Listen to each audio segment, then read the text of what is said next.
puso niya sa Panginoon. Kaya tinatayin lahat ng bagay sa gospel, sa paglilingkod sa Panginoon. Kaya marami siyang tinutulungan ng tao. At ginamit yung mga advantages, yung opportunities to share the gospel. So, welcome kayo the business partners of Business Club niya. Thank you din sa tulong nyo sa kanya at sa economy natin. Let's pray. Dear God, thank you so much, Lord, for your goodness to us. Thank you for dear friends. Thank you for these friends who are here. And we pray, Lord, bless Pastor as he gives this eulogy, Lord. Pastor Lutay, Father, we pray that you'd speak to each heart today. And thank you, Lord, for the life of Brother Jojo Bian. Thank you for his family. Please continue to bless them and encourage them. Bless each of his friends and loved ones. Lord, please bless now this time together. In Jesus' precious name we pray. Amen. Okay, now be seated po. Sir, please start the meeting bago po mag-fix.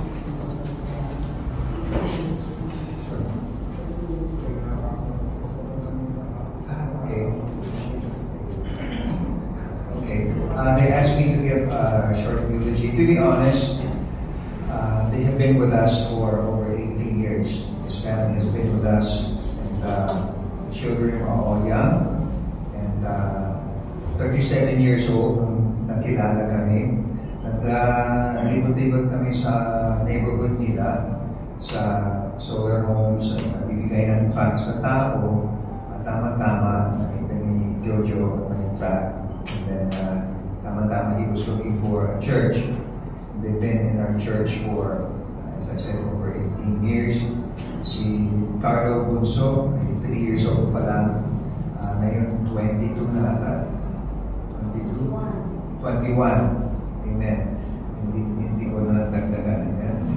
Pag dinagdagan siya, dinagdagan. Ang panganay, si Kevin. Ilang taon si Kevin noon?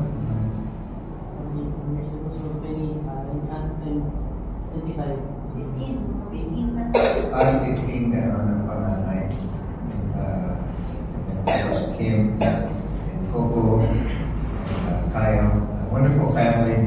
Great blessing to our church. Isang bagay kay Jojo is masipag siya. And he wants to take everything on. He wants to wala siyang matanggi ng challenge. Business-minded siya, opportunist siya.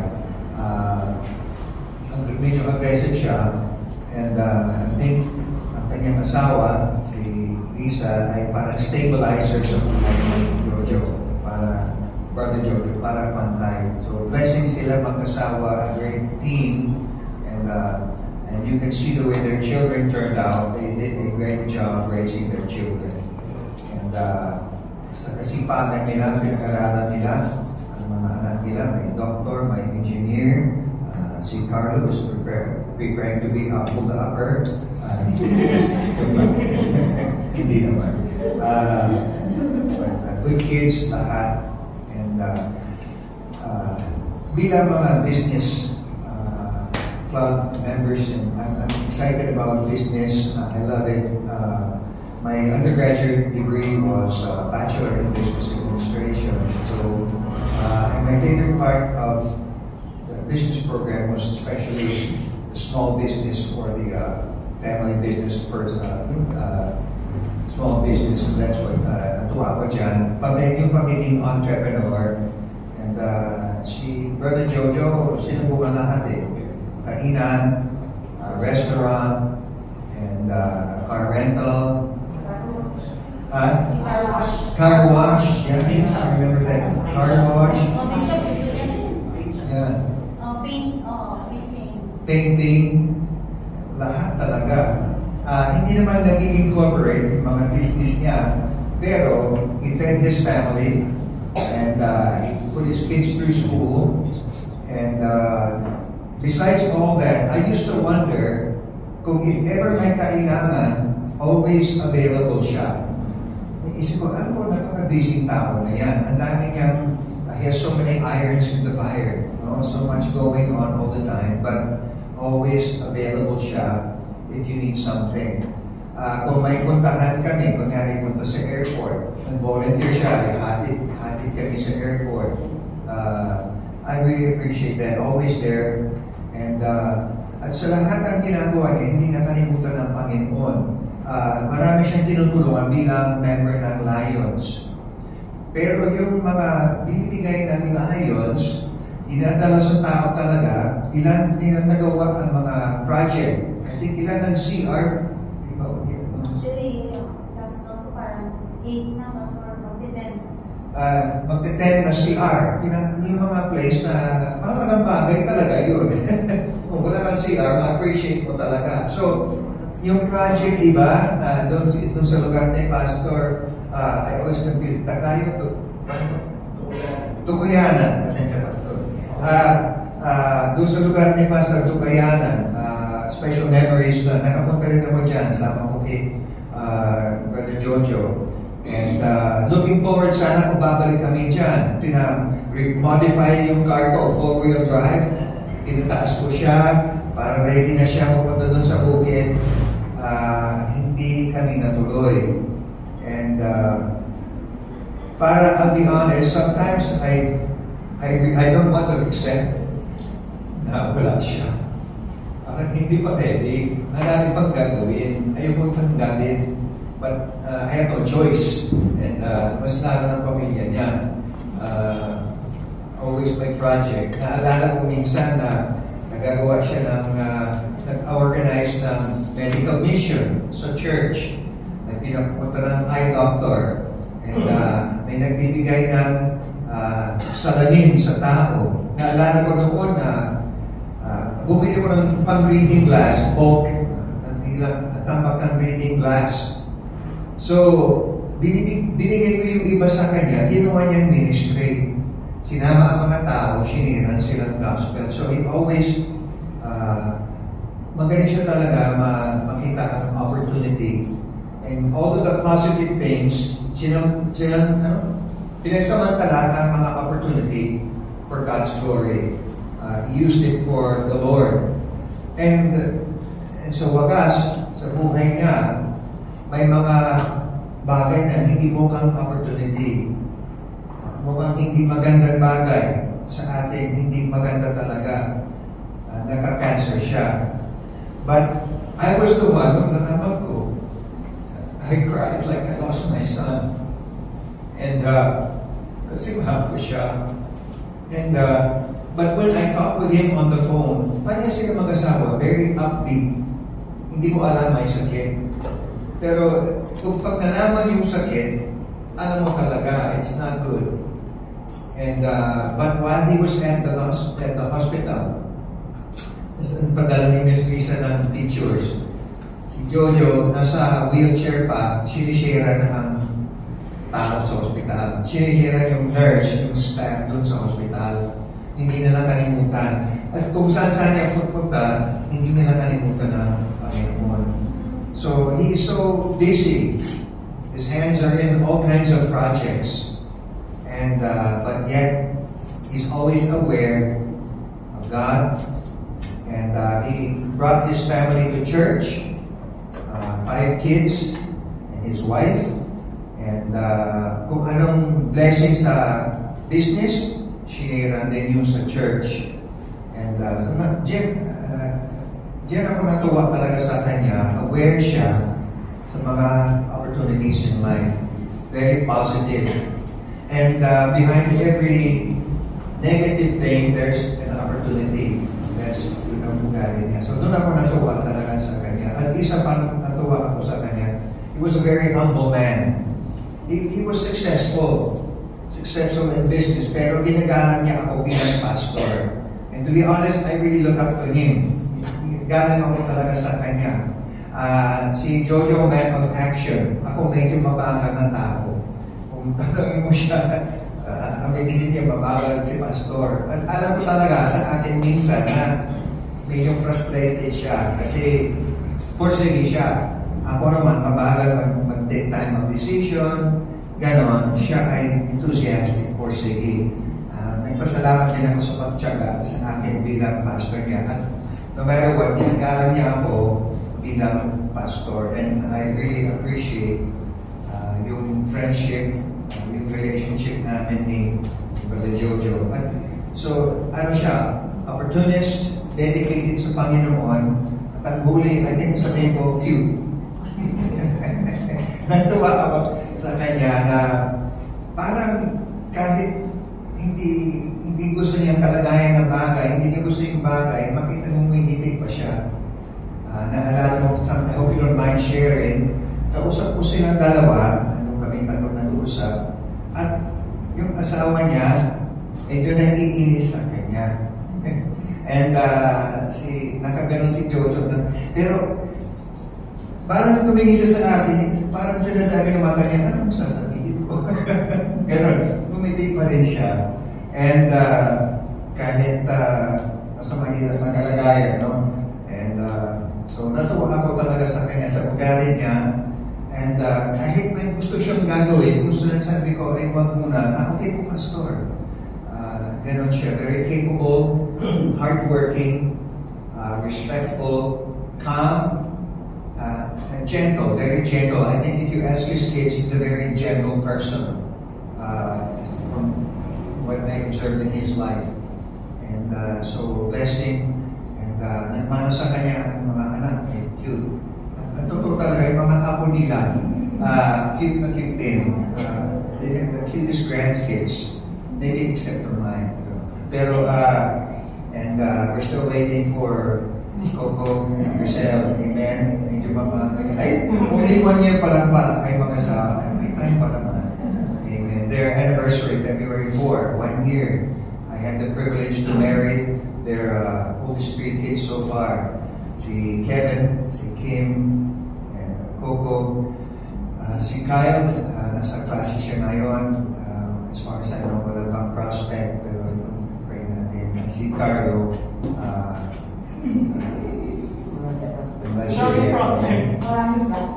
maraming sa tao sa church, yung mga dalagita, crush na crush kay Carlo. Naalala ko noon, nag-usap kami ni Carlo about sa computer. Marunong siya sa website. So, upo kami ng asawa ko sa likod ng auditorium after church. So, lumapit si Carlo, sabi niya, magagawa ko na yan, gano'n. So, he's excited, he's talking to us. At isip ko yung asawa ko, sasabihin niya na, wow, it's great. Sabi niya, wow. Tapos si Carlo daw. But overall, I mean, all around sila. Blessing talaga ang family. So I hope this is a sufficient eulogy, but we could say so much more. And isa lang ang sa wakas.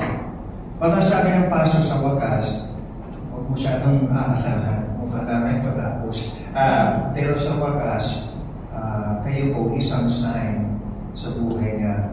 Marami siyang kaibigan, marami siyang tao, at mabait siya sa lahat. And from all areas, business, church, ministries sa labas, is so many relations in life. So kayo po ang evidence ng buhay ni Brother Jojo. So thank you very much. Thank you, Mrs. Risa, for this. Thank you, Joe. Thank you, Pastor. I hope that for the goal, let us proceed to the service part of our afternoon time. Pastor na ko yan.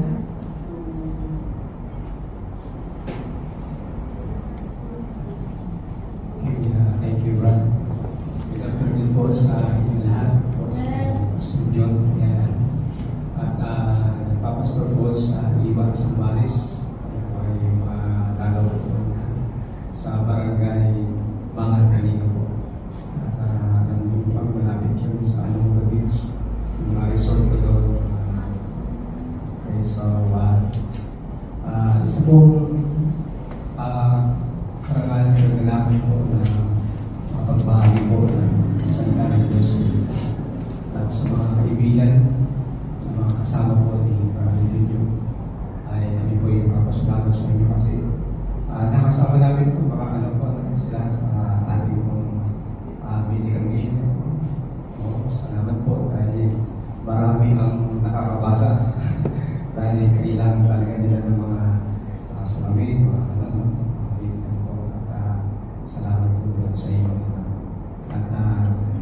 yun po ay sabi namin na isa sa magandang legacy na iniwan na magiging magiging model natin magpapatuloy. Yun po yung kanyang pangalan. Kapag nabanggit yung Prado Reggio, magamat hindi ko ngayon walang nalaman na yung pangalan niya na Reynaldo. Kilala ko namin sa Sambales. So, Prado Reggio, pag ginagawa, siya lang po yun. Maraming Reggio, pero pag Reggio kasi namin natin Prado Reggio, iba po yun. Yung nagmamahal sa Diyos, nagmamahal sa gawain ko ng Panginoon. Yung dalawang nakikilang utos ng Diyos na mahalin mo ang Diyos una, pangalawa yung kapwa. Talagang makita po sa kanya. So, ngayon pong hapon ay without further ado, ay salamat po sa inyo, sa pastor po. Magaling mag-Tagalog. Kaya hindi ko ako mag-English na. Magaling ko sa pag-Tagalog. Kasi makapag-usap din tayo. Salamat po. At salamat po sa asawa ko ni Brandon Job. Talagang panalangin na ulit kalakasan na pagkalusan ng Panginoon sa pagsulong niya ng mahal sa pamilya na pamilya na ang Diyos ay sumaganang biyaya at kaaliwan ang mga pangako ng Diyos sapagkat yun lang naman po ang nagbibigay sa atin ang lakas. Without God's promises, it's hard to continue. Katulad po ng sabi sa aklat po ng Job chapter 14, ang sabi po dito, man that is born of a woman is a few days. Hindi lang tayo ang buhay, few days sabi po. And full of trouble. Sa mundo ito po ay sabi ko ni Pastor Rodnamba, ang South Korea, maraming teenager po doon. Hindi ko naman po alam talagang accurate yung naman. Maraming po mga nag-suicide, yung mga nag-commit suicide. At sa Amerika, tinignan mo yung 10 richest mga billionaire sa Amerika, marami sa YouTube videos, that they commit suicide. No, they are millionaires, they have lots of money. No? But they commit suicide. So, talagang so ibig sabihin, hindi, kahit na marami kang pera, hindi pa rin pala magiging masaya ang buhay. So, kaya nakita ko po dito na sabi ng Bible, man that is born of a woman is a few days and full of trouble sa mundo ito. Kaya kailangan talaga ng tao ang Diyos. Kaya bago ko tayo patuloy, tayo please madali mo na langit. Samahan niyo po sa panalangin. Mapagpahala namin Diyos na makapangyarihan sa lahat. Salamat po sa hapong ito na kung saan po ang mga bawat isang Panginoon dito. Unay po na inyong sinabi sa inyong salita. It is good to go to the house of mourning than to go to the house of feasting. Because Lord, nakikita po namin ang aming sarili na someday, pamilya po, Panginoon, ay papanaw sa mundo ito. Sapagkat ang aming buhay ay nasa inyong kamay. At inyong sinabi na may takdang oras, panahon, na kami, Panginoon, ay papanaw po. Kaya salamat po sa hapon ito, pagpalain niyo po ang inyong salita na ipapangaral at salamat po sa bawat isa ng ganito na upang magbigay ng encouragement, Panginoon, sa pamilya po. Salamat po sa bawat dito. Tulungan niyo po at ako din po ang inyong lingkod ay naniwala na kung wala po kayo, Panginoon, wala po kung makagawa po ninyo. So Lord, this afternoon I pray the Holy Spirit will be the one to teach us, to enlighten us from your word, pag-aaralan. And fill me, O God, sa aking Panginoon. Pusin niyo po ako, Panginoon, na Spirit. Every words ay ayon po sa inyong kalooban.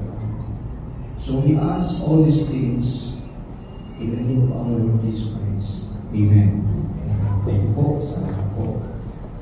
So sabi po dito, kanina sa Flag and Job, chapter 14, verse 1, nakita ko natin ay meron pong malaking katanungan na sabi sa verse 14, if a man die, shall he live again? Na sa Bible, kapag ang tao ay mamatay, siya muling mabubuhay.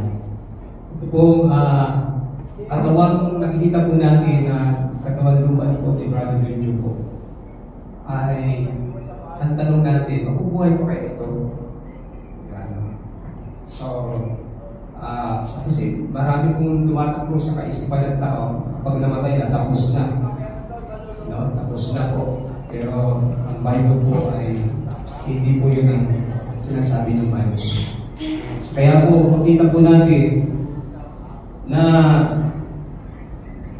ang tanong natin, bakit ba dumarating yung kamatayan sa bawat tao? Sapagkat nagsabi mo ng Bible sa aklat po ng Genesis, doon po nagsimula yung tao, at tayo po ay galing sa alabok. Hindi naman tayo galing sa unggoy po. Bagamat meron po kami mga teachers po na mga members. Sabi yung pastor, pag sa school, tinuturo namin yun kasi yun ang libro eh. Alam naman kung kaya namin yun, diba?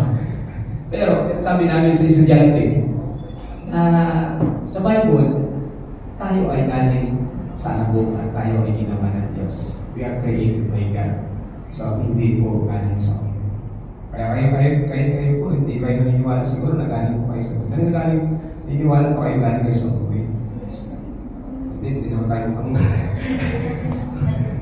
Talagang salamat po, na talagang tayo po ay special po. Tayo po ay pangalawa na una pong ginawa ng Diyos, yung angels, tapos pangalawa yung tao, tapos yung mga hayop na makikaw natin.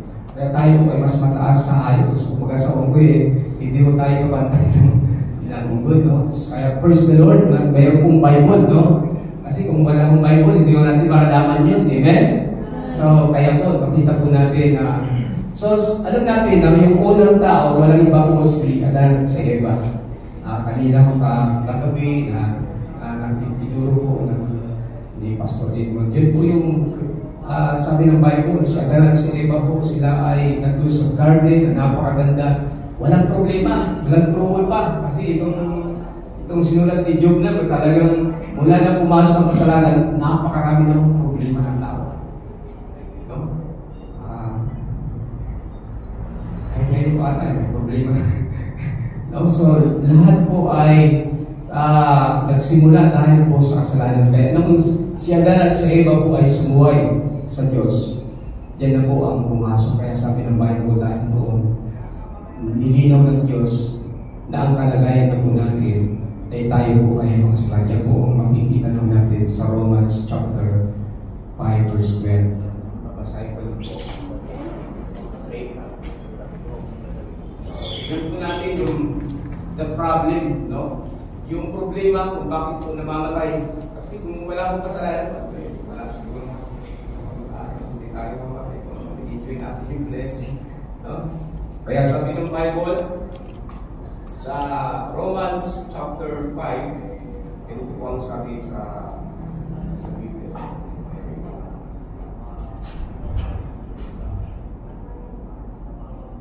Romans chapter 5. Malakas naman po kasi tulog tayo. Okay, so good. Magpapasahin ko lang po dito.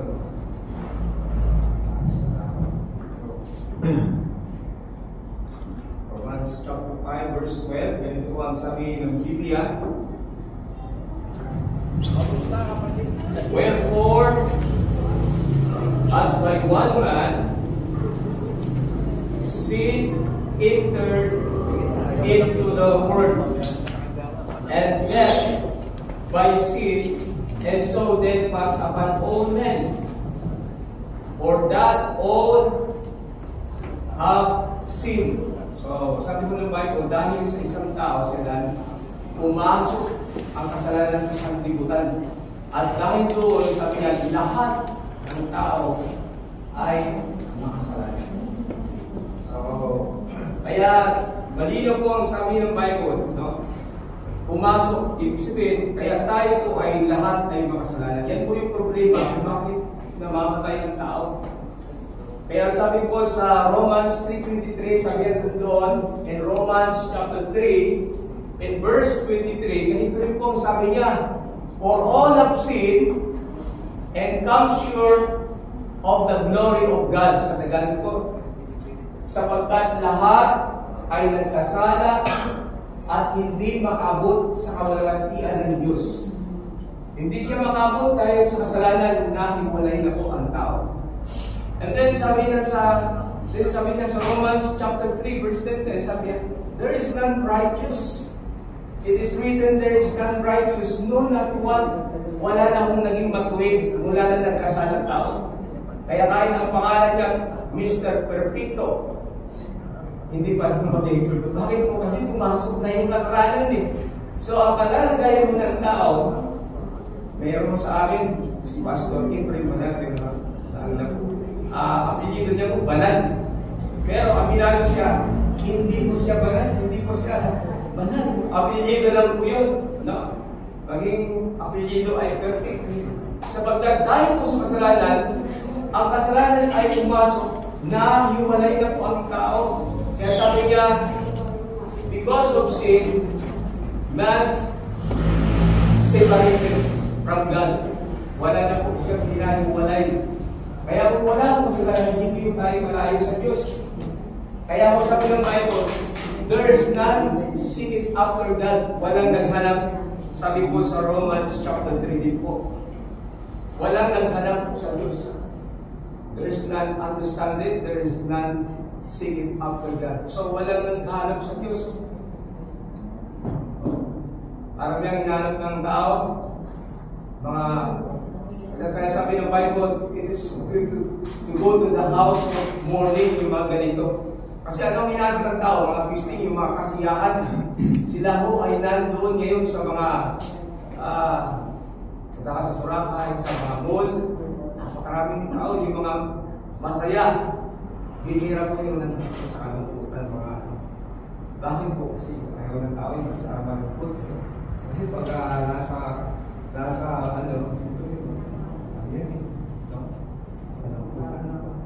kaya sabi ng Bible, there is a time to be born and a time to die. Diba? Yung purpose natin eh. Darating na tayo po ay silang, then darating na tayo po ay mamamatay. Kaya bakit tayo namamatay? Sapagkat ang sabi ko nga ng Bible, dahil sa kasalanan. Kaya sabi sa Romans chapter 6 verse 23, and the book of Romans chapter 3 verse 23, sabi niya, for the wages, okay? For the wages of sin is death, but the gift of God is eternal. Okay? And the book of Romans chapter 6 in verse 23 po. Sabi niya, for the wages of sin is death, but the gift of God is eternal life through Jesus Christ our Lord. So, ang kamatayan ay may kabayaran. Yung kasalanan, ang kabayaran ng kasalanan, sabi ng Bible, ay kamatayan. For the wages of sin is death. Kaya naman, ay talaga kasi, diba, mayroon tayong death penalty noon na yung silya electric pag kung iba naman sa mga dahil sa pag may kabayaran, no? Ganun din po sa Diyos, because God is a righteous God. Dahil ang Diyos po is a holy God, isa po siyang banal na Diyos, and He is a holy God. Alam natin na God is love, God is a merciful God, He is a faithful God, but also He is a righteous judge. Ibig sabihin, makatarungan po ang Diyos pag bumakot. At kung titignan mo natin bakit nakalagay sa salita ng Diyos na ang kabayaran ng kasalanan ay kamatayan. So, pag sinabing kamatayan, ito po ay, itong tinutukoy niya dito ay kamatayang separation from God. So, there are two kinds of death. Okay, dalawang klaseng kamatayan na binabanggit sa Biblia. Unang kamatayan ito po, physical na kamatayan. Physical po ang tawag dito. Na kapag may, halimbawa, may bumaril sa akin, itong katawan na ito ay namatay. Physical na kamatayan. Pero mayroon pang ikalawa na binabanggit sa Biblia, sa Revelation chapter 20. Babasahin ko po. Okay? Sa Revelation chapter 20, verse 14, yan sabi ho ng Bible, and death and hell were cast into the lake of fire. This is the second death. So, mayroon pong ikalawa. So, ano yung ikalawa? Yung namatay, physical. Ito po. Katawan po ni Brother Video. Physical po ito. Meron ba tayong tatlo kasi may tatlo po tayo? Body, soul, and spirit. Okay. Dahil si Brother Video po ay nanampalataya, kaya kung titignan nyo, wala akong nakalagay yan na minsan ang ating Panginoong Kristo ay nagkatawang tao. Kaya sabi sa Luke chapter 19 verse 10, for the Son of Man is come and to seek and to save that which was lost. So tayo po ay yung mga nawawala na hinanap at gusto ng Diyos na maligtas. So kaya si Jesus Christ ay nagkatawan. Isinilang po siya. Kaya sabi ni John the Baptist, the Lamb of God is take away the sin of the world. So si Jesus Christ yung naparito para linisin po. At tayo po ay kanyang bayaran ng ating kasalanan. Siya po ang nagbayad ng ating kasalanan. Kaya po siya namatay sa krus. At nung namatay po siya, yung kanyang, sabi niya, it is finished. Nung sinabi niya po doon, tapos na. Siya na po ang nagbayad. Bakit siya po ang tagapagligtas? Kaya nga po ibig sabihin ng Jesus sa Bible is a Savior. Another name na binanggit po sa Biblia na pangalan po ni Jesus ay Emmanuel, na ibig sabihin ng Emmanuel, God is with us. Na ang Diyos po ay sumasa atin. Kaya po, ang ating Panginoon Kristo ay hindi tao lamang, kundi siya po ay Diyos na nagkatawang tao para mamatay, bayaran niya ang ating mga kasalanan. Kaya nga sabi ng Bible sa Romans chapter 5 in verse 8, but God commended His love toward us, in that while we are yet sinners, Christ died for us. Nung tayo pa yung makasalanan, dahil mahal tayo ng Diyos, sabi niya, siya po ang namatay para sa atin. Nung tayo po yung makasalanan po. Kaya ibig sabihin, lahat ng tao, tayo na makasalanan, minahal ka ng Diyos. Di ba? Ang tao pag makasalanan, hindi kita mahal. Kasi tayo, namimili lang tayo, di ba? Tama po ba? Di ba mayroon tayong gano'n eh. Pag ginawa mo ko ng anak, nung unsib ako, pag yung kalaro, pag ayaw ko, ay hindi kita mahal. Pero nung nakilala ko po ang Panginoon, katulad ni Brother Jojo, na nakakiti ngayon, parang buhay na buhay ko.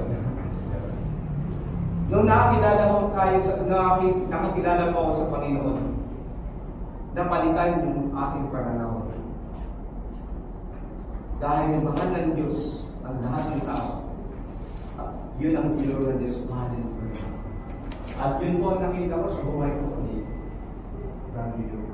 Kaya ako po, pag tayong binago ng Panginoon, nananampalataya tayo kay Kristo, pati yung pagkatao natin, binabago niya yung ating puso. Okay?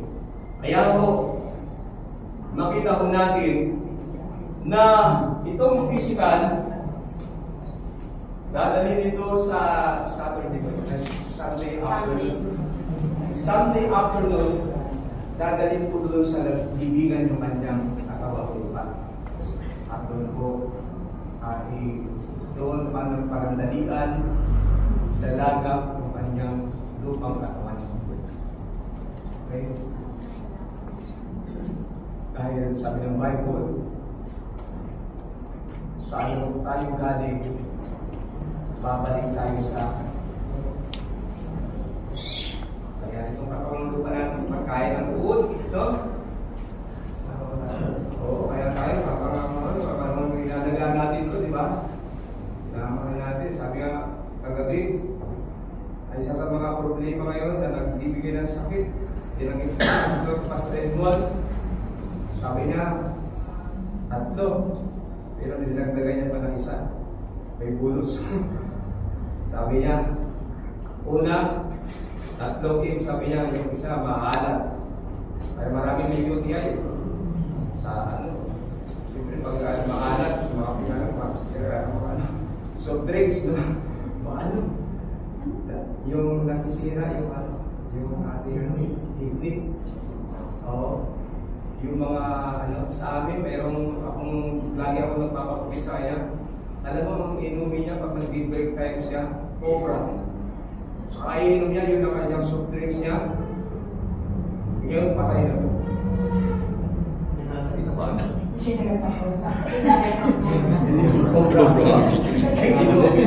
Ano pala yung ating post? Nag-isa po na, kahit ibang po yun, parang sarap na kasi ang lamig, lalo pag lamig parang sarap na. Pero yung meron na siya sabihin ito sa heart sa. So, anyway, sabi mo ni Pastor Edmond, sabi mo, alam, totoo naman yun eh, pag sobra ka sa alam, talaga yung makakaiti. Pangalawa, sabi niya, matatamis. Isip naman, sobra ka sa ice cream, sobra ka sa magmerenda ka ng ice cream, tapos punta ka pa sa mga, yung tawag doon. Sa amin po, pag napunta kayo sa mayroon sa alam ng pastor, ang business niya, ice delicious, yung mga shake, mga paborito kayo. Puro mga milk tea, yan. Pambihira, sa umaga, sa tanghali, sa hapon. Ang sarap eh. No? Anyway, tayo naman po yung sabi na, pero, may epekto po yan, no? Lalo na pag may laki. Tapos, sinabi niya, pangatlo ho, yung mga matataba. Kaya sabi niya, pagkain ka ng kain, lechon sa umaga, adobo sa tanghali. Tapos, adobong baboy ko, tapos, mayroon naman itcha ang baboy ko. Ang sarap po yan, no? Sabi ni Mrs., pag yung sinigang na baboy, pag gumagalaw yung kailangan talaga yung may taba. Kasi pag wala yung taba sa sinigang, wala yung paglaman lang. Kailangan talaga yung hanggang. Sarap. Sabi ng isang pastor, sabi na, ano kaibahan ng Bible at saka baboy? Sabi niya, yung Bible, ilalapit ka sa Diyos pag binabasa mo yung Bible. Yung baboy, dadalhin ka sa Diyos. Hindi na pagkain mo natin. Anyway, balik po tayo. Kaya din siguro sa magkabalo. Hindi naman masama ko kumain ng mga pero pag araw-arawin mo talaga yan, no? Ang sarap. Oo, pag-adobo. Sinigang na adobo eh. So, hindi ko na sabihin ko yung bunot, mga kapat. Okay, balik tayo. So, naging cause naman talaga yun ng kamatayan. Pero, ano sabi ko ng Bible? Sa Hebrews chapter 9 verse 20, chapter 9 verse 27.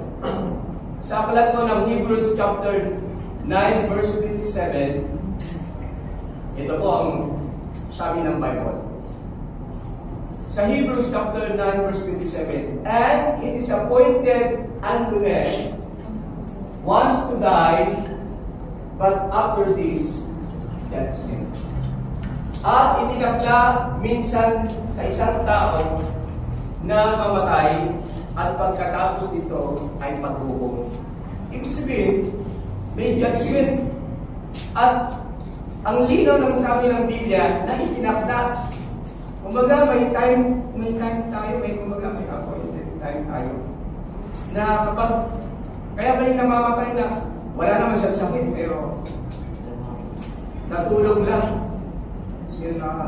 Yung nakaabot kay Rico yan. Sa amin kasi na yung mga anin. Sikat kasi yung pag-aaral natin ng mga anin. Natulog ko yun, tapos hindi na ko siya natising. Wala akong sakit.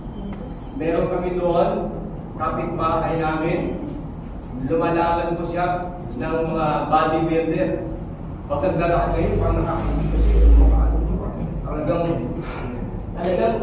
talagang inaalagaan niya yung kanyang katawan dahil yun ang kanyang trabaho, yun siya kumikita. Lumalaban siya ng mga competition talaga. Parang tapos, sabi niya, ay nagkaroon ng pandemic, dapat, sabi niya, Pastor, dapat ako lalaban na ako sa international na po siya. Ang international na yung competition. Alam niyo, pangarap niya magkaroon ng yung kaibigan kong pastor, yun ang naging plus niya. So, nagkaroon ng division yung kanyang, niya, bodybuilder na, lugar na nirentahan niya po doon. At sabi niya, gusto ko ba blessing? Kasi nag-siguro po siya na para bumang. Sabi niya, sige, maganda yan. At kayo po sir, gusto niyo punta kayo dito para gusto niyo mag-exercise. So, pangarap niya bumili, dahil siyempre marami na po pera, bumili ko siya ng big bike. Kaya hindi pa siya nagpinala sa Panginoon. Uminom sa ng helmet, bumangga yung kanyang big bike.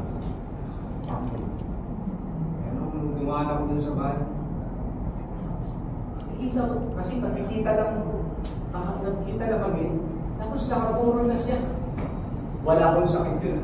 Kasi physically talaga malaga yung kanyang katawan. So kaya ibig sabihin, ang sabi ng Bible, and it is appointed unto men once to die, but after this, God's will. So, itinakda na minsan tayo kung mamatay, kaya isa lang po ang buhay natin. Hindi yung tayo naniniwala sa pitong buhay, mga kaibigan. Sabihin, yung usap, yung buhay. Wala akong ganun. Isa lang ang buhay po natin, ibinigay ko na Diyos. We have one time. At ang tanong, saan mo gagamitin? Kaya yung buhay natin, ang sabi ng Bible ay napaka-iklit. It's a few days, sabi yung full of trouble, sabi sa book of Jude. Then sabi sa Bible, in the book of James chapter 4 verse 14, ang sabi mo ng Bible, sa James chapter 4 verse 14, sabi niya, whereas you know what shall be on tomorrow, for what is your life? It is even a vapor that appeareth for a little time. So life is like a vapor. Parang singaw lang. Diba? Kahit na si Brian yun. Ang nag-face, diba? Tapos, siyempre, sa isip ko, Lord, kailan pa sa buhay niya. Parang tawag nga natin, parang pastor na kasi talaga yung tatapuhin niya talaga, yun na yun, parang mag-willing ko talaga maging pastor. Tinatapos niya yung Bible. Pero,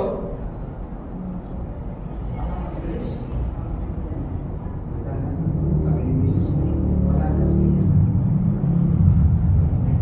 Pero ang buhay natin, it's like a vapor that appearing for a little time. Parang yung pagtulagsan mo yung kanin, tapos sisingaw, yun lang. Sabi ng Bible is, life is like a flower. Ako lang dito rin po sa ako. sa Biblia sa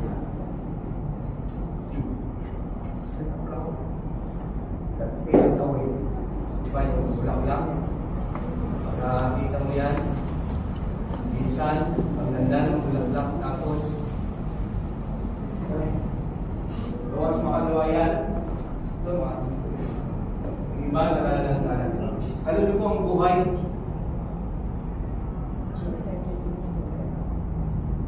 So, napakikili lang mo ng ating buhay. Kaya nagtanong natin, sabi dito, para makamtan natin na ang buhay natin ay magkakaroon ba ng panibagong buhay kasi di ba sabi kanina, yung bang namatay ay muli bang bubuhayin muli. Tingnan po natin sa aklat ng Thessalonians. Okay?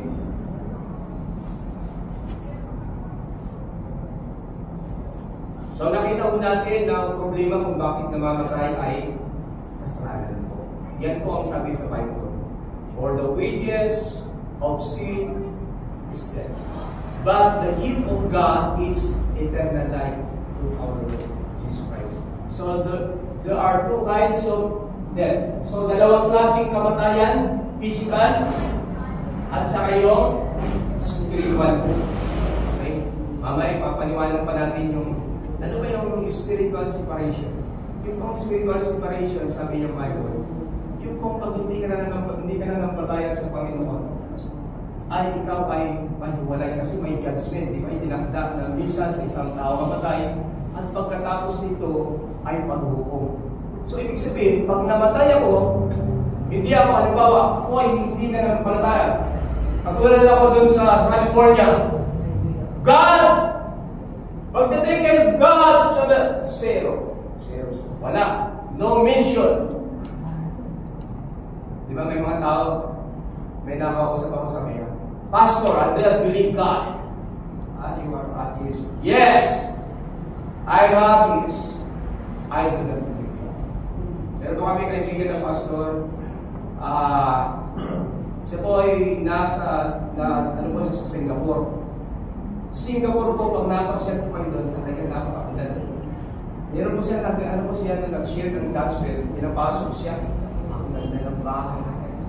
Alam niyo po, sabi nung sinir niya si Jesus.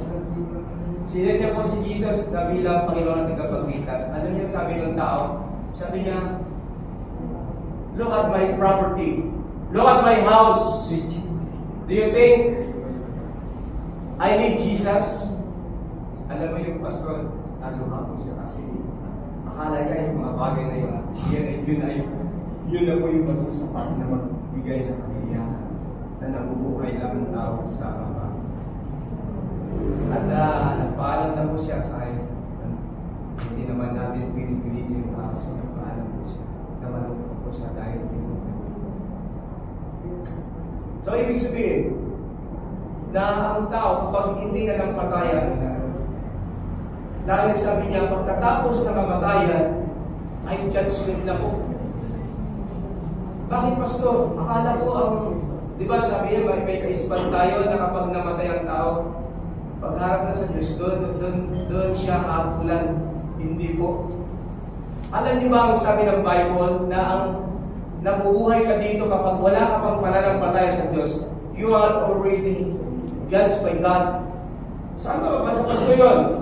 Doon yung Bible sabi niya, babasahin ko po sa John chapter 3. In the book of John,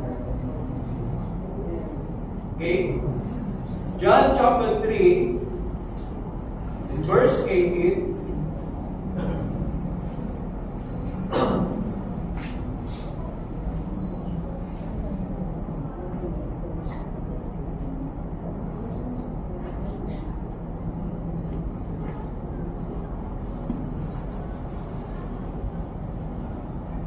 okay, ganito po ang sabi ng Bible. Sa verse 18, in John chapter 3, verse 18 po, he that believeth on Him is not condemned. So sabi niya, ang naniwala kay Jesus Christ na siya ay namatay para bayaran ang kasalanan, nalibing, at ikatlong araw siya po ay nabuhay na muli. Ang hindi niya pinaniwala niya, sabi niya, kapag hindi siya naniwala, ang sabi ng Bible, he that believeth on him is, sabi niya, he that believeth on him is not condemned. So, ibig sabihin, pag naniwala ka, yung kanyang ginawa doon sa krus na Kalbaryo, na binayaran niya yung ating kasalanan, at siya ay ginawa mong Panginoon na tagapagligtas, nanampalataya ka ng buong puso, nagtiwala ka sa Kanya, na siya yung iyong tagapagligtas, then, no condemnation, sabi niya. Kaya nga sabi niya, he that believeth on him is not condemned. Wala na, hindi na siya inagulan. But, yung pong kasunod, but, he that believeth not is condemned already.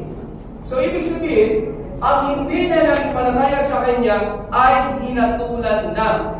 Sabi niya, already. Because he have not believed in the name of the only begotten Son of God. So, ibig sabihin, pag hindi pala ako naniwala kay Jesus, hinatulan na ako. Sa Tagalog, sabi dito, pag hindi ka naniwala kay Jesus, hinatulan ka na. So, hindi pa pala ibig sabihin na kapag ako ang mamatay, pagkarapag doon ko palang malalaman na ako ay hinatulan na ng Diyos. Hindi po gano'n ang turo ng Bible. Ibig sabihin, nabubuhay pa lang tayo, alam mo na kung ano ang kalagayan mo sa harapan ng Diyos.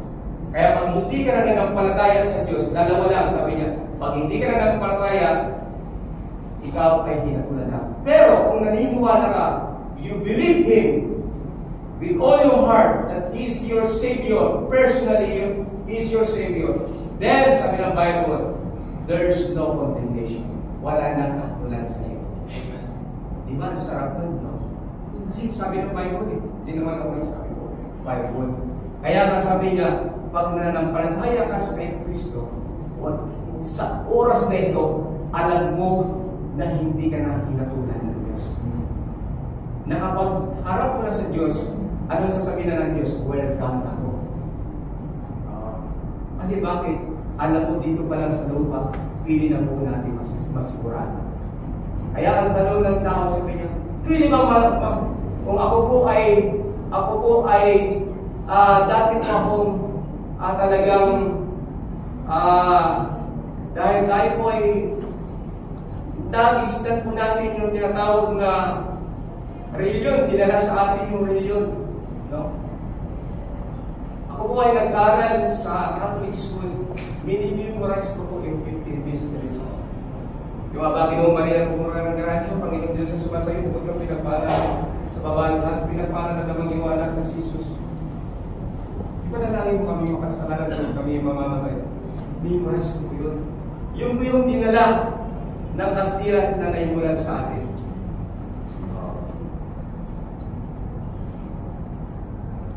Hindi ko ako nabago. Hindi ko nabago ang aking buhay. At sino nakapagbago? Si Jesus Christ. Kaya po ang baptist, hindi po nakapagbabago ng buhay. Baptist po kami, pero hindi po ang nakapagbabago ang ating reliyon. Walang reliyon na piling baguhin tayo. Tayo po lahat dito may reliyon, pero hindi po tayo piling baguhin ang reliyon. Maging ang bilangguan, kahit ang tao ipasok sa bilangguan, hindi rin po siya makapasok. Alam niyo po, sino makapagbabago ng buhay natin? Si Jesus. Amen. Kaya ako sabi niya sa 2 Corinthians chapter 5 verse 17, ang sabi po sa 2 Corinthians chapter 5 verse 17, therefore, conclusion ni Apostle Pablo, therefore, any man being Christ, sino mang nakay Kristo na, therefore, any man being Christ is a new creature. All things are passed away. Behold, all things become new. Kaya ako si Father Jude. Nung na-encounter niya ang Panginoon, binago po ang buhay.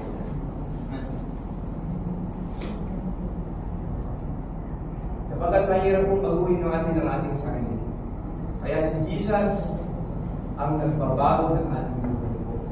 Kaya kung ikaw ay nahihirapan sa buhay mo ngayon, struggle ka sa anumang hindi mo kayang ma-overcome yung kasalanan sa buhay mo, sabi ni Jesus, I am the way, the truth, and the life.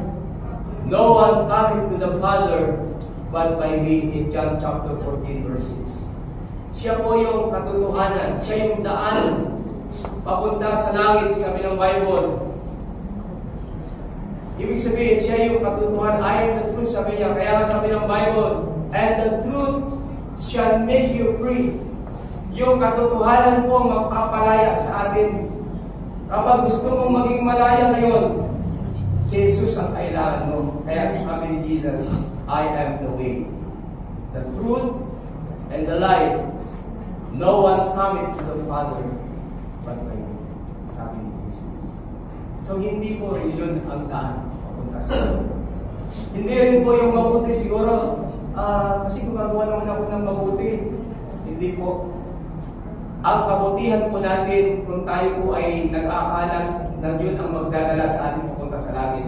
Sa harapan ng Diyos, basahan ng yun. Maganda mo gumawa tayo ng mabuti. Pero sa paraan ng kaligtasan, hindi po sa mabuting paraan. Kasi kung sa mabuting paraan tayo maligtas, ang sabi ho ng Biblia sa Ephesians chapter 2 verses 8 to 9 ay sinasabi niya po dito na tayo po ay magnayabang sa harapan ng Panginoon. But praise the Lord, ang kaligtasan dito po ay biyaya sa akin. Kaya sabi po sa Ephesians chapter 2 in verses 8 to 9, sabi niya, verse 8, for by grace are ye saved through faith, and that not of yourselves, it is the gift of God. Ito yung regalo ng Diyos. So, ang kaligtasan po, regalo. Why? Dahil si Kristo na nag-sacrifice, nagsakripisyo na po para sa atin. Siya na ho nagbayad. Wala ka nang babayaran. Hindi mo na kailangan mapako sa krus. May nagpako na sa krus na nagbayad ng ating mga kasalanan. Dito, ang sarap po yun, no? Napakasarap na meron na po sumagot ng ating mga kasalanan. Kaya po ang kailangan lang natin sabi ng Bible, manampalataya sa pagkatong biyaya. And then verse 9, sabi niya, not of works. Pag sinabing not of works, hindi po tayo sa mabuting gawa tayo maliligtas.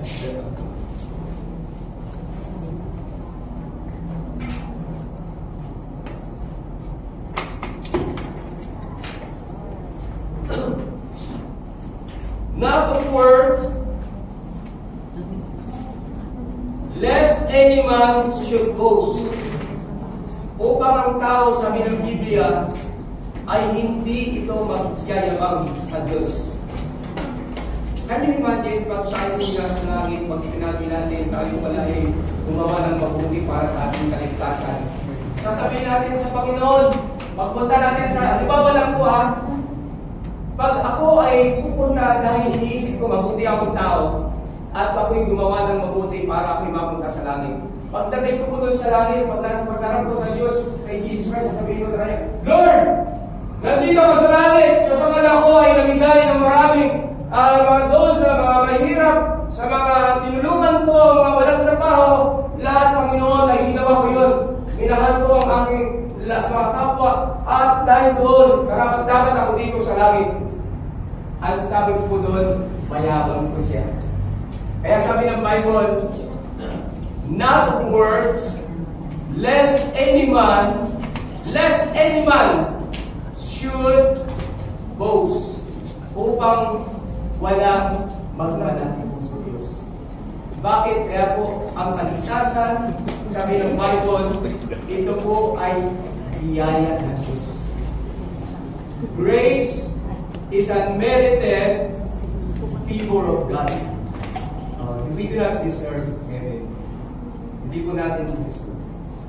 So, ano pala ang kaligtasan, Pastor?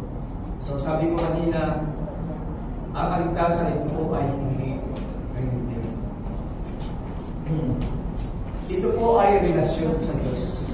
When we say relationship sa Diyos, ito po ay kailangan natin manumbalik yung magandang relasyon sa Diyos. Sapagkat sabi ng Bible, dahil po sa kasalanan, naputol yung magandang relasyon natin sa Diyos. Dahil po sa kasalanan, sabi ng Bible sa Romans 3:23 kanina, sabi niya sa Romans 3:23, for all have sinned and come short of the glory of God. Sapagkat lahat ay nagkasala at hindi makaabot.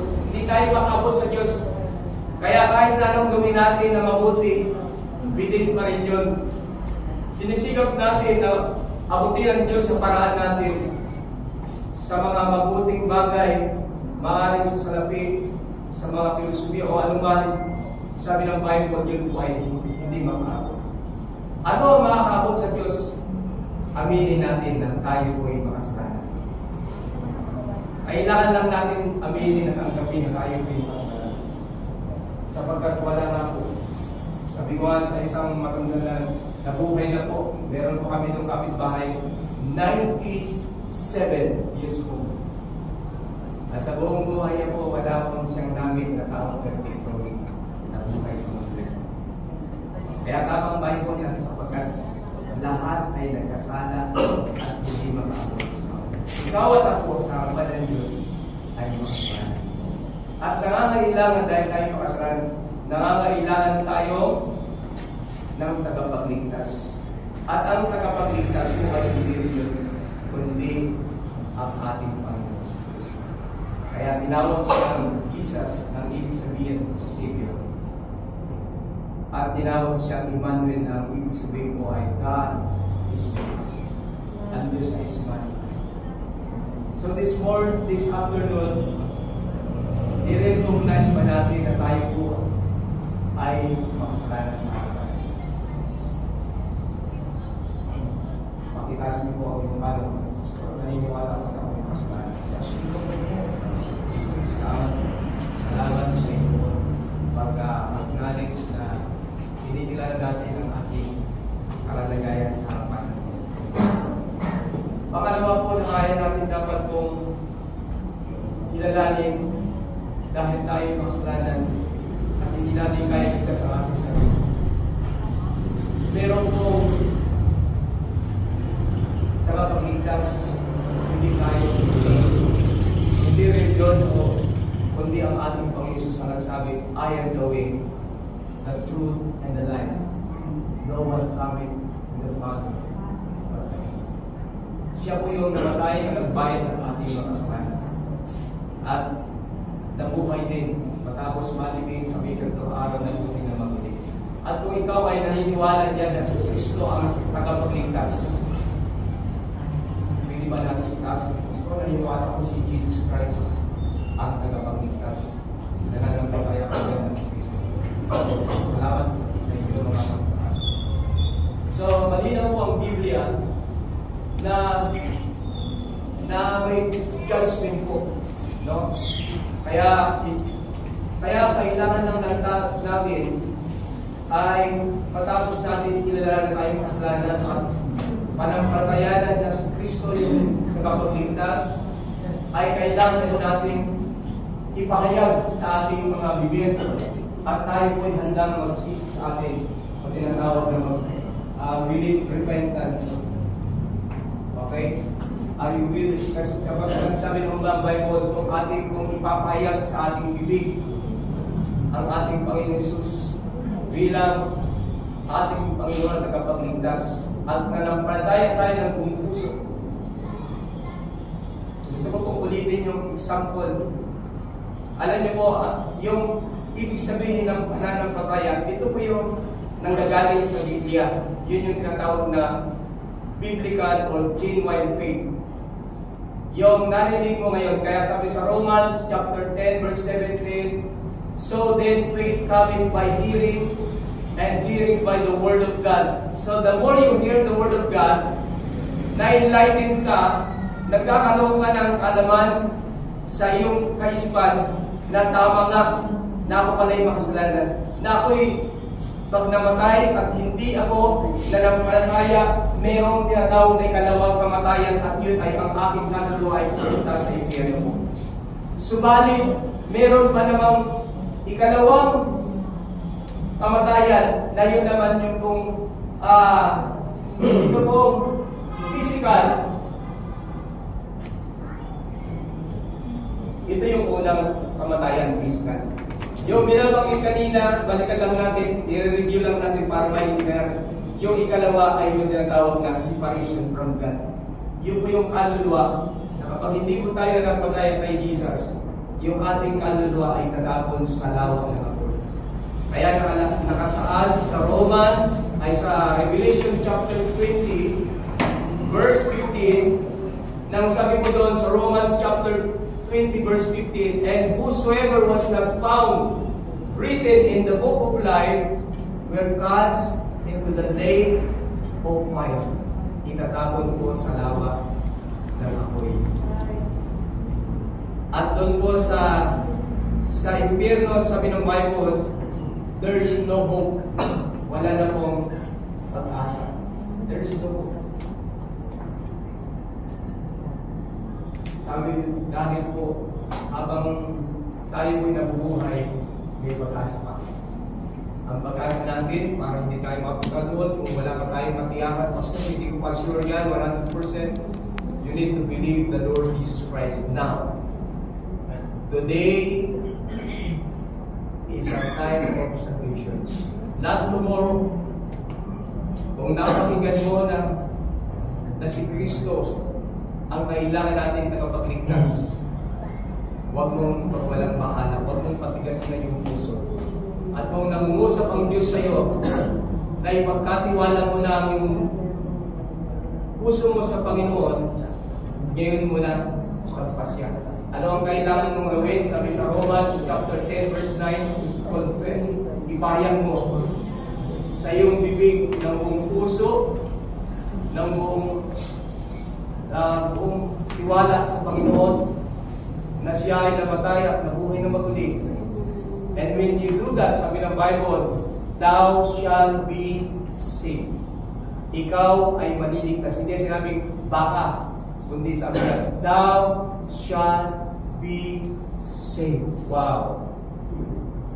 Kaya pwede mo natin ba malaman, Pastor? Yes.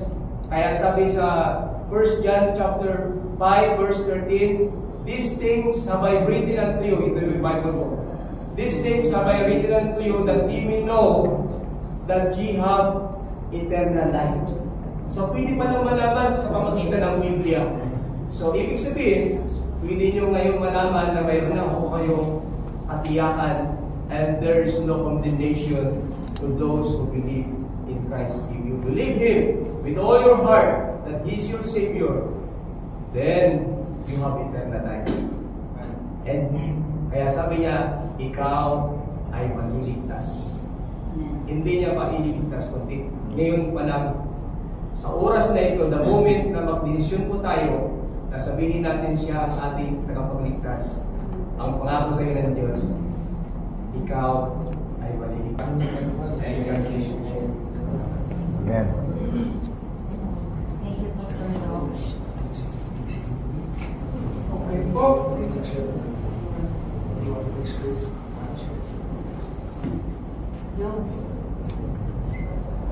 Okay po. Okay po. Tayo po ulit tayo. Thank you po sa message po ni Pastor Dohoyana. Tayo po ulit tayo tumayo. And let me call po again Pastor Ganso po to close us in prayer.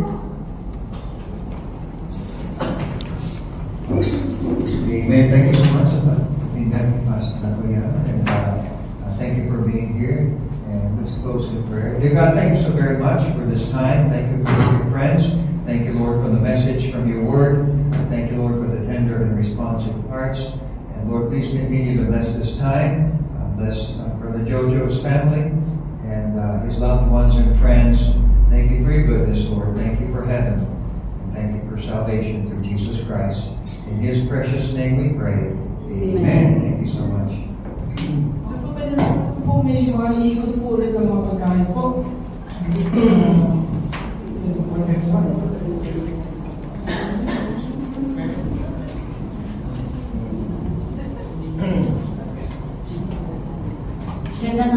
ngayon po, gusto ko lang po i-acknowledge yung list ng mga visitors. Dito po sa front, we have from the Dole Monteparlas. Tama po, mga kasamahan lagi ni Kevin sa Dole. Diyan din po yung Amadeo Business Club. Andyan po yung aming presidente, mga charter president namin, officers.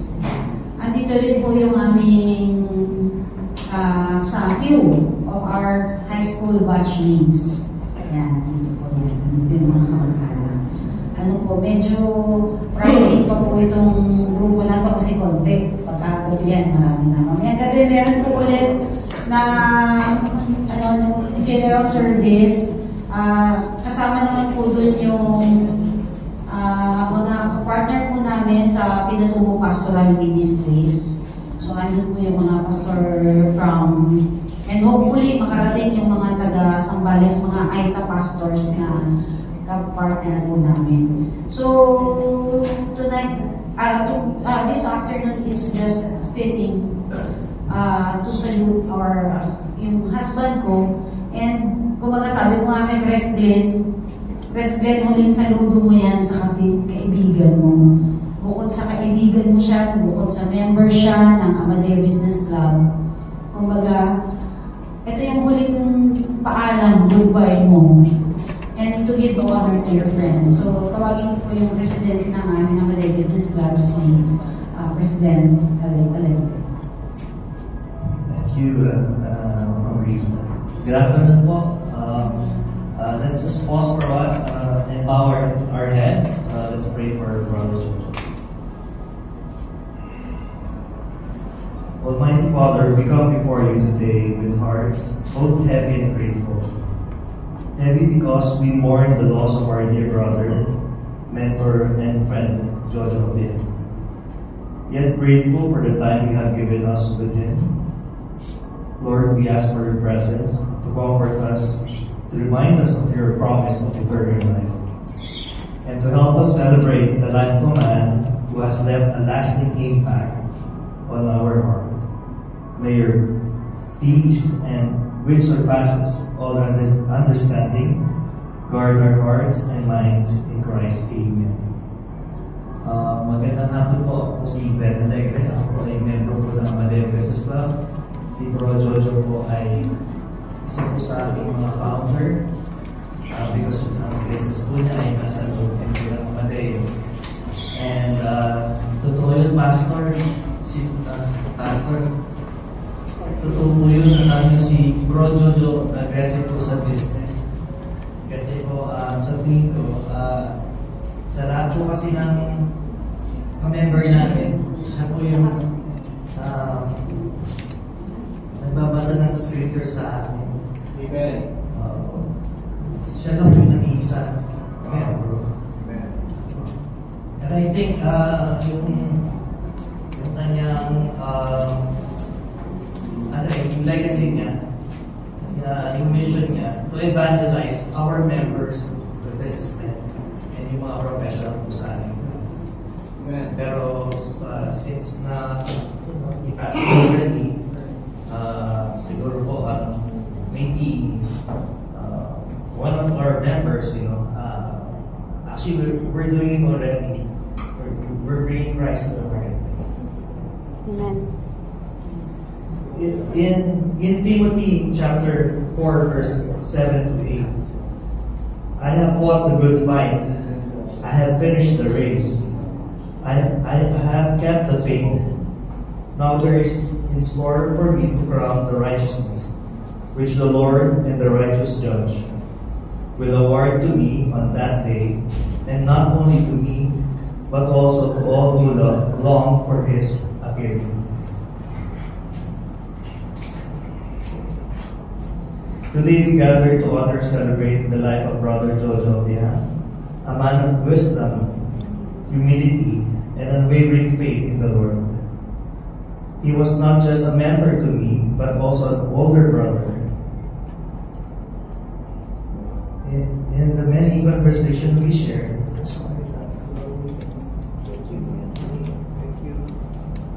I learned so much from him.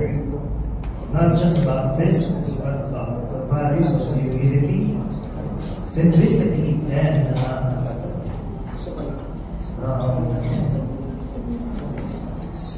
strength in faith to the Lord. Bro Jojo was a man of perseverance and dedication. His transport business stands as a testament to his hard work, vision, and integrity.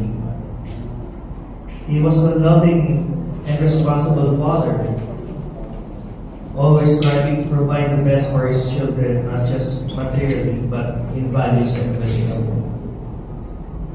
One of the things that made him truly remarkable was his selflessness. His dedication of lifting the livelihood and education of the Aita community in Zambales was outstanding. Actually, nasama po kami ni Bro Jojo, yung unang isa po sa taon na naming outreach sa Zambales sa mga Aita community. He understood that the true success is not just about personal gain, but about giving back and making a difference in the lives of others. Amen. Bro Jojo was fun to be with and full of hope. His presence brought joy and encouragement to those around him, and his positive outlook of life was truly inspiring. Bro Jojo, I will miss our conversations. Every time we talk, I learned something new. I only hope that in some way I was able to share something meaningful with you as well. Your legacy will live on in the people whose lives you have touched, in the family you have raised, and in the community you have helped to uplift. Though our hearts grieve, we find comfort in the promise of eternal life, to love, faith, and kindness that Brother Jojo shared with us will not fade, but will continue to inspire us. He has run his race faithfully, and now he rests in the presence of the Lord.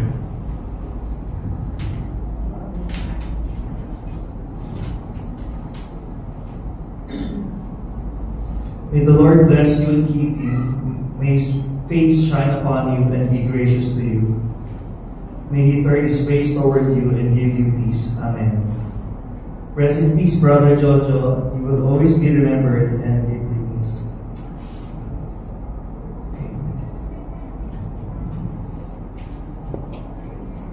Thank you, President. And now, I would like to call our Charter President for the MDA Business Club.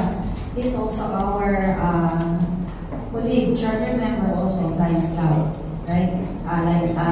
Dean? Yeah.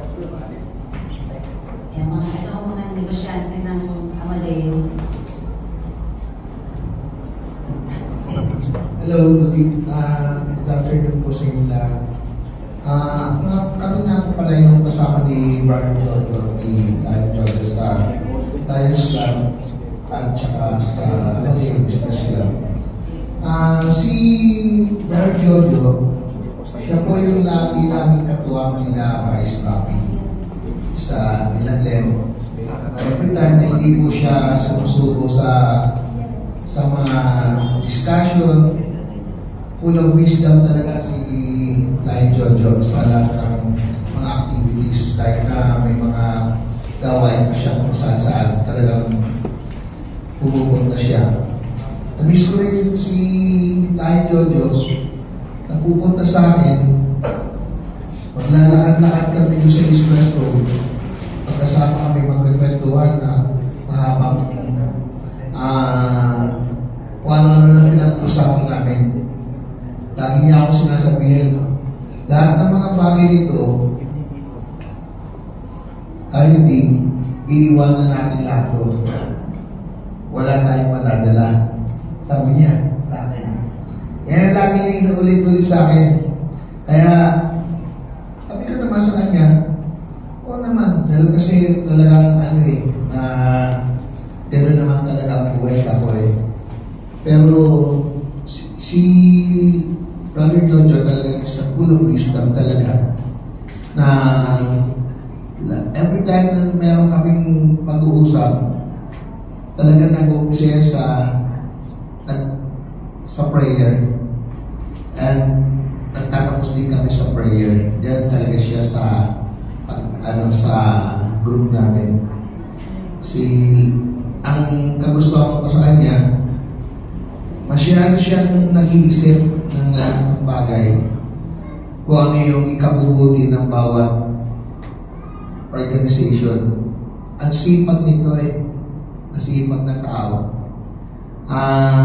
Every time pupunta yan ng Sambales, pag-drive, ang hirap ng ginagawa niya, pupunta kung saan para lang magsilbi.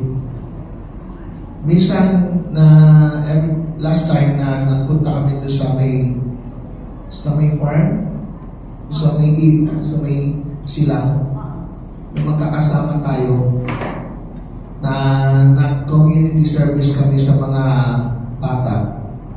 Nagpakain kami. Tapos, ang dami niyang gustong gawin ni Brother Jojo talaga nung time na yun. Ang purpose daw, kung bakit daw nilalagyan ng point doon sa may lahat ng mga donation na yun ay ibibigay daw sa simbahan. No? Yung gano'n na niya. Yun yung mission niya para mapalawak niya yung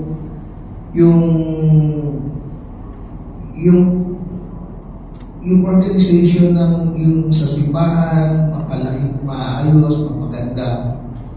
Napakaganda ng ginawa niyang mission dito sa lupang to. At to be honest, talagang kota rin si Brother Jojo kahit na the age of 55, kota rin siya sa Panginoon.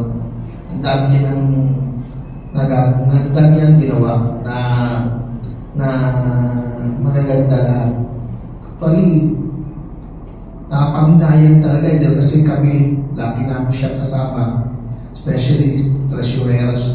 Siya ang treasurer namin na talagang tinututukan nila kasama si Lion Vista sa lahat ng mga Pero every time, Lion Jojo talaga yung lagi kong kasama sa lahat ng mga usaping sa organization. Kaya nga, meron kaming business dealing. Sa kanya naman, Lord's dealing. Lagi niyang ginagawa kung paano lahat na makabubuti na gagawin natin dito sa mundo to, yun yung gusto niya mangyari. Napakabait na tao, napakahusay, malalahanin yan, siya yung mapagmahal especially kay Life Vista sa mga anak. Talagang isa siyang huwaran na ama ng tahanan. Nakapanginayang lang parang wala din kami sa panahon ng aming pagsasama. Last November, nagkaroon pa kailang meeting nila Vice Rapi. Wala pa naman siyang wala pa siyang nararamdaman nung time na yun. November lang, Vice Rapi, di ba? Nung nag-meeting tayo, wala namang problema. Lately lang, nung nagkaroon lang siya na parang medyo nagko-complain na siya yung back niya. Puro, sabi ko, isang ipong yan, sa likod, pagdadrive mo lang, nakabaksin yung dinadrive mo. Buwas-buwasan mo. Kaya, talaga, si Brother Jojo, talaga nakapakinayang din talaga sa pero yun talaga yung vision niya talaga kay Lord. Hanggang doon lang talaga. Pero, siya yung puno-puno na nagawa sa Panginoon Diyos at talagang yun ang gusto niya magawa at maging mabuti. Maraming salamat. Ayaw sa Amen. Anong kontinig? Ay, Diyo. Tama ka ulit. Sana natin. And syempre, hindi matatapos yan kasi si Rafi, taga mo na kakilala si Jojo. Right? Ilang taon na? 2019, since the, the inception pala ng Academic Business Club, yung binupo pa lang. So, tawagin ko po si, hindi pala, incoming, future, press. Actually, siya po ang vice namin din si Rafi.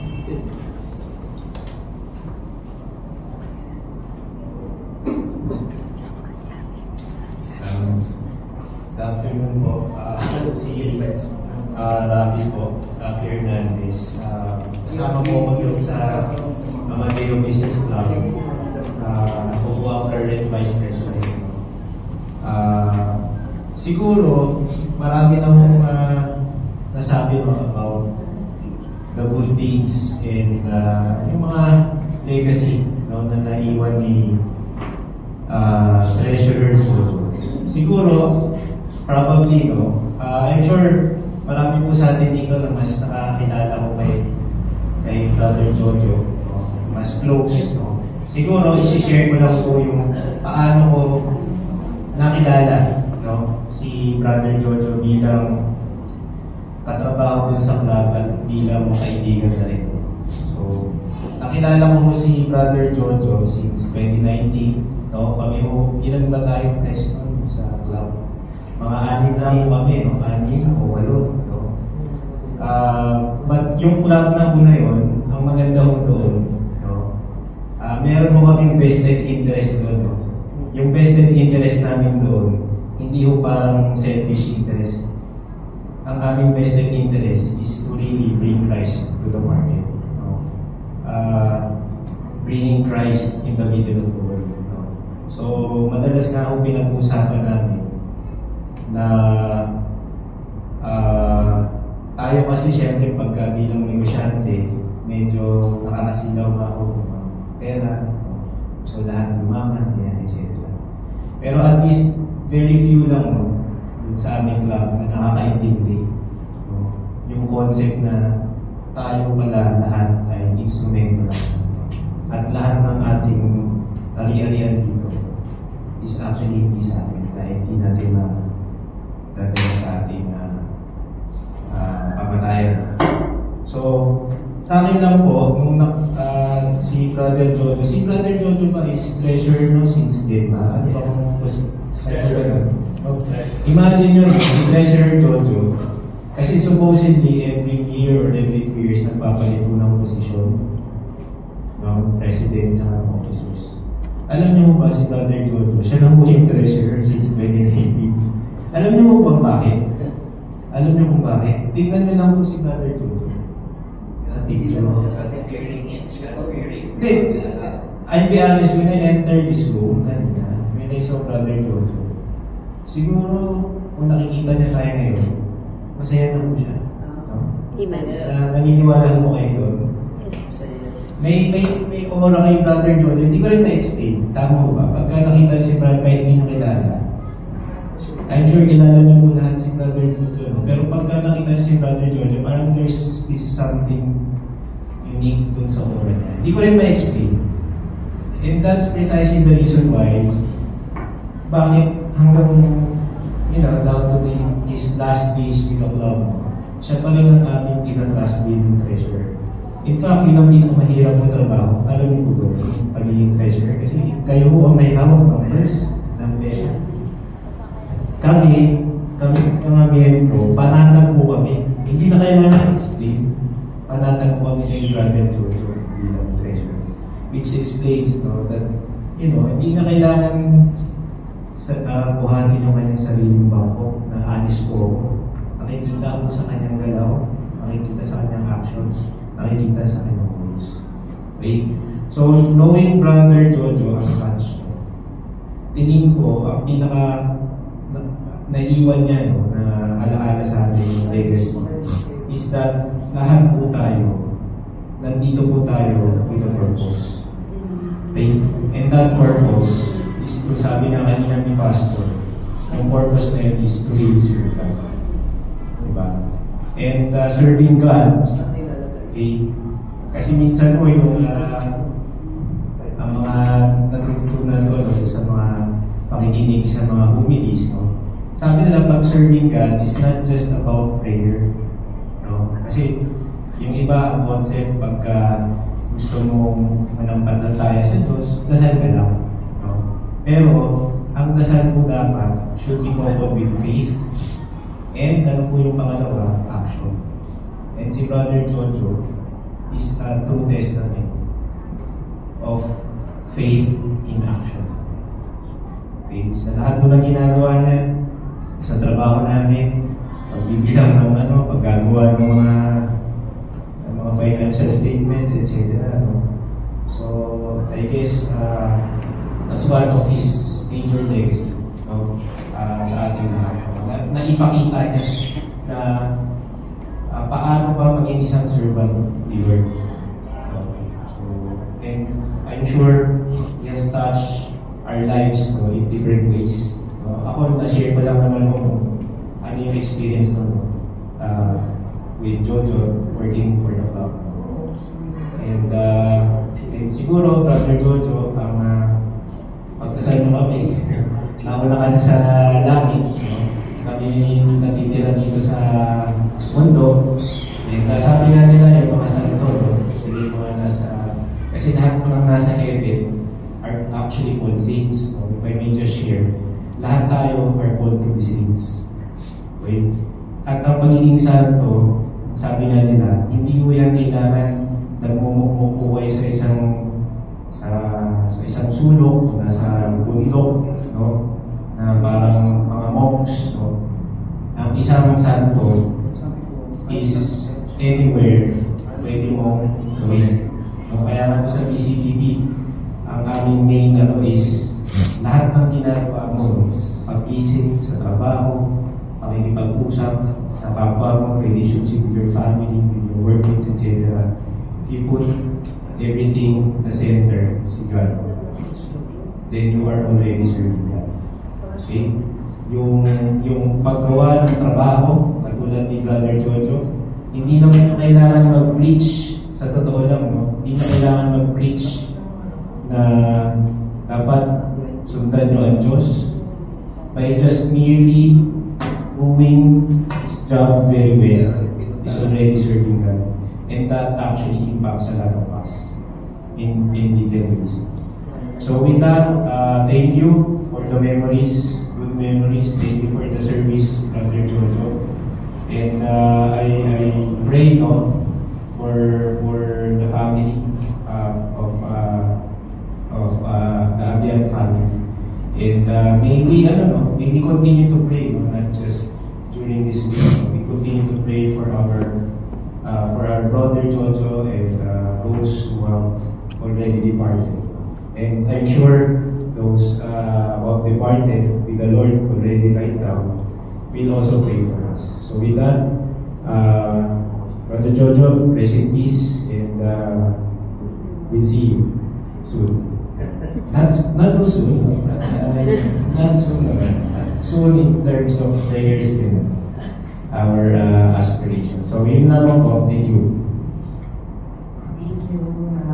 Bali, job well done. Sabi ko nga, I thank God for giving me the opportunity to meet the wing within His grace. So, ano yan lagi na sa front line. Lagi na sa front line. Ako na yung tumibigil minsan kasi marami tayong gusto pang meet siya. Meron, sige, magulo din gusto pa, meron pa kaming rentals ng chairs and tables, tents. Yan, amin naman dalawa yun. Kaya magdami siya si Jojo. Solar pa, meron pa kaming binubong business na para sa solar. Sisimula na kami noong October, kasi September na sa October kami. Marami, pero may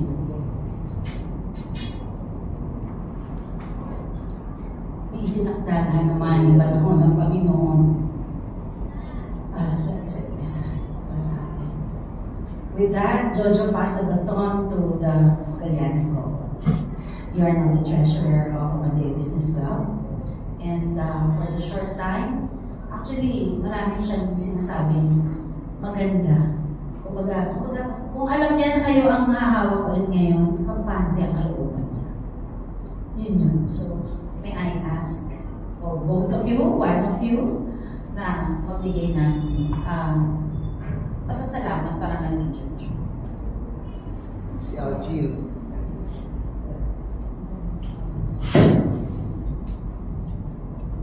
Hello po, good afternoon po. Bale, ako and husband ko, new members lang po kami ng Amadeo Business Club. So, nagsisimula pa lang po kami into business and we're very lucky na nakilala po namin si Sir Jojo. And the rest of the members actually, we're very lucky na mapagbilang sa Amadeo Business Club. Marami po bilang, sabi natin, millennials, marami po kaming dapat malaman. And nung una ko pong na-meet si Sir Jojo, totoo po yung sinabi ni Sir Rafi, nagkakaiba po siyang aura. Iba po yung epekto ng ngiti niya. And hindi po ako nahirapan i-approach kasi very approachable si Sir Jojo. Very welcoming siya and very, parang mapagbigay po siya sa mga knowledge na meron siya. Yung last meeting po namin, nasa cafe po namin siya, nag-meeting lang po yung business club. Pag si Sir Jojo, pag nasa loob po siya ng isang area, parang naapektuhan niya po yung mood ng lahat ng tao.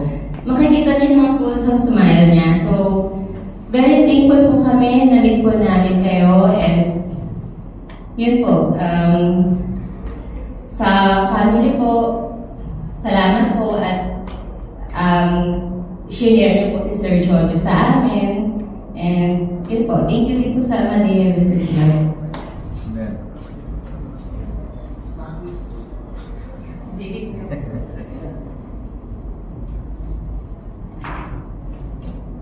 Thank you so much. Actually, uniform to ng asawa ko pa siya sa akin. Magka-size kami. So, salamat sa Panginoon. Actually, every time we have visitors, I tell them, you honor Jojo by dropping by and visiting him. Because for me, for our family, yung ipakita nyo na you sympathize and you give your time, talagang, kumbaga, sabi ko nga may impact. Siguro kahit paano nakikita niyo ibang qualities katulad niyan ni Jojo sa anak ko. Yung mga kasamang doktor ni Kim, pagsimula ng mga college days, nandito din. Hindi naman namin sila talagang ka-close o ano, pero siguro nakikita nila kung paano rin kukwento yung anak ko. And then, sympathize with my children. So, dito sila. Salamat po marami. And we're looking forward na for the next 2 days. Actually, Sunday, ang bibig niya. Alis na kami dito ng 3:30. But tomorrow will be also be a battery of necrological services. Formal necro service from the Lions Club International. Our district governors will be here. Siguro kung nalaman ng mga taga Bacolod, kasi we had the tie-up with them, activities ko pa kami. Sa ngayon, hindi ko na masyadong pinulit. Pero, yun na nga. And then, in the afternoon, 6 o'clock, our home church, our pastor, Puerto Rico, will be holding funeral service at 6 o'clock. And then, at 8 o'clock, ito na yung makukulit. Yung mga klase namin simula ng high school. Nagkaklase po kami ni Jojo ng high school. And, 35 years kami. kasama na yung boyfriend kami. We've been together in everything that we do. And I never miss him so much, but I know he's with the Lord and happy na siya. It's very selfish. It'll be very selfish of me. Kung sinabi ko ng time na God, huwag ka umalis. God, huwag mo ako iwan. Hindi ko sinabi. Kasi I didn't know. He will be in a better place. He is assured of eternal life. He is assured of the salvation na tinanggap niya sa Panginoong Jesus. Sabi ko nga, throughout your cancer journey ka, the Lord was sufficient for us. Hindi niya naramdaman yung sakit na matindi na kailangan niyang mag-morphine. Meron siyang brain cancer, bone cancer, lung cancer, na hindi siya nahihirapang huminga, hindi siya inuubo. We have challenges, financial challenges last December, pero every time na may pangangailangan kami, yung dami ng kaibigan niya, dami ng mga kakilala niya. Actually, hindi lang kasi naging kakilala ang mga kakilala niya, naging kaibigan ni Jojo. Yung contribution nila, kumbaga nakasapat sa major operation niya, sa 3 hospitalization niya, sa mga gamot niya na magkano sa isang araw, isang bayan. Sabi ko, ito ko nga, isang bayan, nag-time siya from 2,000 and 2,700, yung kanyang 3 times a day, vitamins niya, 1 good for 15 days, and so on and so forth, ang daming gamot.